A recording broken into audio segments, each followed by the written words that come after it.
చింతా చిగురు దూసి చిన్న చిన్న కుప్పలు పోసి వడ్ల గింజలు పెడితే వట్టి చేపల పులుసు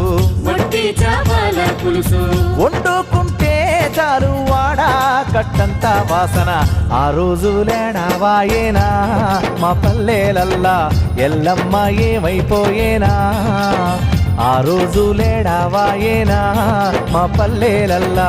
ఎల్లమ్మ ఏమైపోయేనా